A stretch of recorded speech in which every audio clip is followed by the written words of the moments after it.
Hey, hello, welcome back to my YouTube channel. It's Ranjan and this is third video of Apache Spark playlist series. And in my these two videos, I have covered basic of big data, Hadoop, MapReduce and Apache Spark. And I have covered what are the drawbacks or the problem in the Hadoop MapReduce due to which we are using Apache Spark extensively. I have covered the difference between Apache Spark and the MapReduce. If you have not watched these two videos, please go through these two videos and link is here. So let's start this video without wasting any further time. So now we will discuss what is PySpark. So it is just a collaboration of Python and Spark, that is PySpark. You have already seen what are the benefits, what are the features that we are getting in the Spark. So Apache Spark community released a tool so that Python developers can use Spark. They named it as PySpark. So Apache Spark, they have released a interface to allow Python programmers to just use a functionality of Apache Spark in order to leverage the services of the big data, and it got all possible due to library called p54j. We have already discussed this is Python for Java, so this helps to convert our code Java into Python and vice versa. And to use PySpark, we would have to install Python and Apache Spark on our machine. In our next video, I will show you how we will install Python and Apache Spark. RDD was the main component in the Apache Spark, that is resilient distributed dataset. So by using Python, we can use RDD in our Python programming language. So now it comes the difference between PySpark and the Pandas. So till this point, you must be using Pandas to store, process, or manipulation of the data frames, but you must be worked on the dataset of size which is far less than the size of your RAM. So when the dataset increases beyond the size of your RAM, in that case we have to use PySpark. I will tell you how and why Spark is different from the Pandas. So I'm showing this difference just to provide the clarity so that you can be aware why I'm using Spark.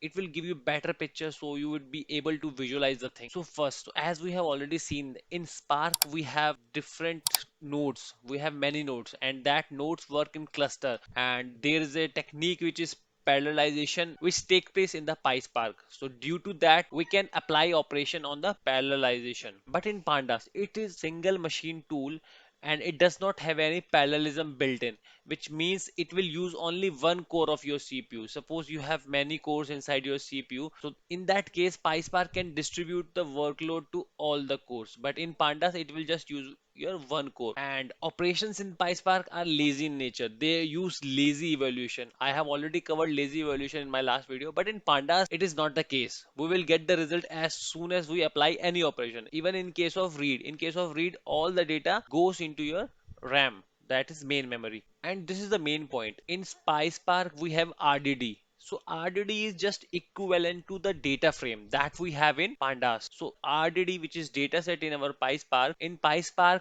RDD is immutable. We cannot change the data. We cannot alter the data which is inside the data frame. We can transform, we can create new RDD by using this RDD, but we cannot change the existing RDD. And this property is very useful in PySpark.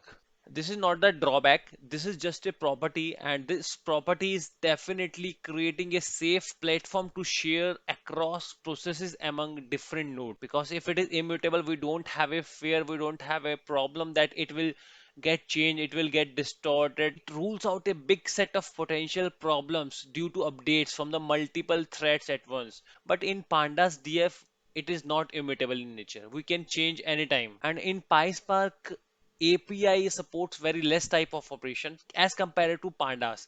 But in PySpark, it is also getting developed and it has reached some point. And in Pandas, it supports more operation than PySpark data frame.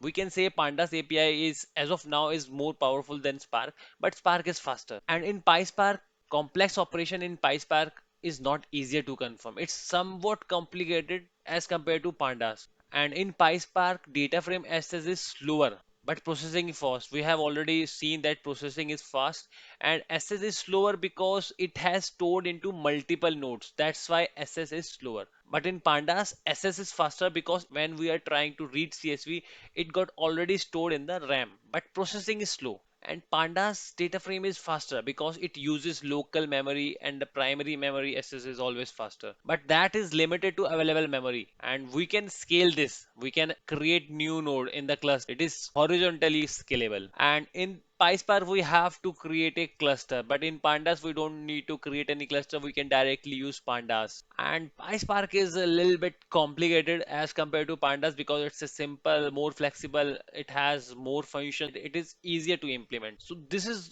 all the differences that we have seen between PySpark and Pandas. Now comes resilient distributed dataset. It is the fundamental data structure unit of the Apache Spark. It is the main unit. Due to that, Spark becomes so much famous. So what it means, resilient distributed dataset. So resilient means that it is fault tolerant and it is capable of rebuilding data on failure. So that means when machine is performing some operations on the data, you don't have any fear that my data will get distorted, my data will get corrupted, my data will be destroyed. So what it does, it creates a copy inside its memory so that when you are performing some operation on that data, even in that case your data got corrupted, so it will not destroy the its original copy. That means it is resilient. And second one is distributed. We have already seen that data is distributing among nodes of the cluster. And third is dataset. So dataset is like a collection of the data. You can say data frame or you can CSV file, you can say any file. So it is just a collections of the data with some values in organized in some table. And second is immutable and the follows lazy transformation. We all knows like what is lazy evaluation. It is covered in the previous video. And immutable, that we cannot edit the RDD, and this property is very useful. I will show you how RDD looks like in next slide. And it runs and operate on multiple nodes to do parallel processing. Due to we can apply parallel processing on different nodes. A Spark RDD can be cached and manually partitioned. I will show you how we will create partitions in the RDD.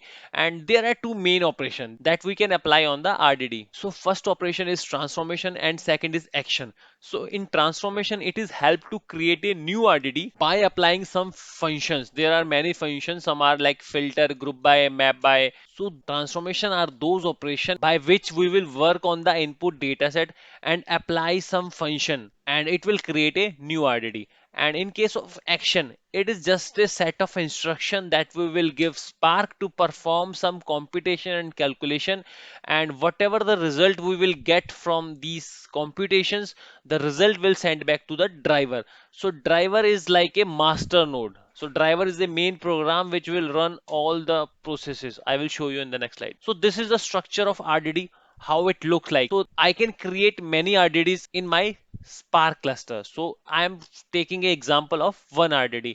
So this is my RDD1. So what it will do, it will create a many partition. It depends upon how much number we are giving, how much big data it is. So suppose I have created a four partition, one, two, three, four, and I have four nodes in my cluster, or I suppose I have many nodes, but it is just taking a only four nodes. In these partition will get stored on the four nodes, and it have some memory partition. So every data set it will stored into the RDD. Suppose this my data set is getting stored in RDD, and this is getting divided into multiple logical partitions, and these distribution of partition is done by the Spark. So user don't have to worry about computing the right distribution. So this is my driver node. We can take it as master node, and these are my worker node W1, W2, W3 and W4. So this is my one RDD. RDD1, and in this you will see like it has stored this RDD on four machines. So this is my partition 1, this is partition 2, this is partition 3, this is partition 4. So this is my one data set, and I can store another data set like this. So this would be RDD2, and I can store same structure like this. So it will be RDD3. So it will create partition 1, partition 2, partition 3, partition 4. So first of all, my data set would get converted into RDD, then this RDD would divide it into multiple partitions, and that partition will be stored on different nodes of the cluster. So now we have important features of the RDD due to which we are using PySpark extensively. So first feature is in-memory computation. So I have already explained this feature, and lazy evaluation, it has already been covered in previous video. And now fault tolerance. The Spark RDD are the fault tolerant because they track data lineage information. So it's a graph which is called data lineage graph, and it stores all the metadata of the data set, like what all the information are stored where. So whatever the information, whatever the partitions are stored in which node of the cluster, it helps to rebuild the data which got lost between operations. And each RDD remembers like how it got created, because when we apply transformations on the RDD, it got created. So it got created by using some transformation. It could be either map or join or a group by. There are many operations. And fourth is immutability. So we cannot change the RDD in between operations. We can only transform. We can only create new RDD. And due to this property, it is safe to share across processes because the data would be shared among different nodes. And fifth is partitioning. It is the basic unit of the parallelism in the Spark RDD, because due to this only PySpark can perform operation in parallelization, because the once the data is partitioned, once the data is distributed among different nodes, then only we can apply operations in parallelization. So each partition is one logical division of the data. It will present the subset of the data, and we can create partitions through using transformation. And sixth is persistence. So we can define a state by which RDD they will reuse. Suppose I have to use this RDD many times. So I will create a persistence for that RDD, that this RDD should be stored in the RAM for some amount of time. Or I can define this RDD should be stored into the RAM, or this RDD should stored into the hard disk. If I'm using that RDD very frequently, I will say this RDD should store into the RAM, in the main memory. But I am using some RDD very less, then I can define that RDD should store on the persistence. And seventh is coarse grained operations. So these are the very rough operations, and it applies to all elements in the data set. That's why it is called coarse grained. And they have many operations like map, filter, group by, flat map, sample, union, join. I will show you in further slides. And eighth is location stickiness. So RDDs are capable. They have feature by which we can define placement prefers to the computing partition. So placement preference, here we are referring to the information about the location of the RDD.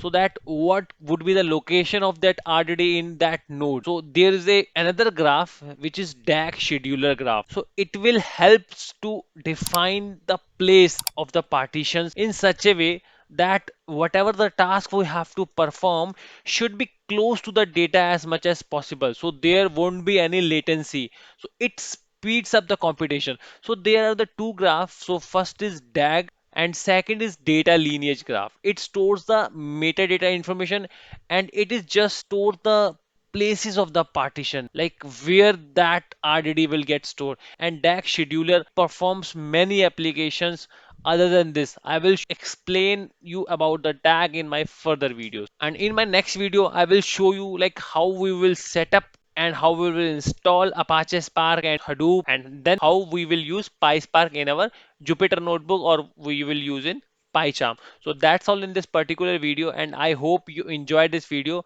If you like the content, please like this video and do share this video with your colleagues and friends. So please subscribe my channel if you have not subscribed, and don't forget to press the bell icon to get the notifications of my further videos in your inbox. So see you all in the next video. Till then, goodbye, enjoy, happy learning.